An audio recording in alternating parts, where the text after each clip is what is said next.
इसलिए मैं तुम्हें अपनी परेशानियां नहीं बताती थी, क्योंकि मुझे पता था कि तुम भी मेरी बात का यकीन नहीं करोगे, जैसे कोई नहीं कर रहा। मैं भी तुम्हें पागल लग रही होंगी ना? हाँ हमना, क्योंकि एक रैंडम कॉल के पीछे तुमने बगैर सोचे समझे हर किसी पे इल्जाम लगाना शुरू कर दिया, और तुम्हारी इस हरकत की वजह से अब मैं किसी से भी नजरें नहीं मिला सकता। और तुम अभी तक इस बात पर डटी हुई हो।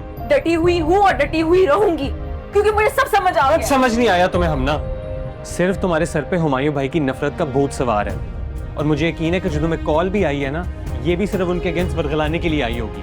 कोई कॉल झूठी नहीं है, और ना बिलाल झूठा है। अगर कोई झूठा है तो वो हुमायूं भाई और डैड है। क्या सबूत है तुम्हारे पास इस बात का? सबूत देना मेरा काम नहीं है, पुलिस का काम है। क्या मतलब? तुम अपने फैमिली के अगेंस्ट पुलिस में जाओगी? Are you out of your mind Hamna?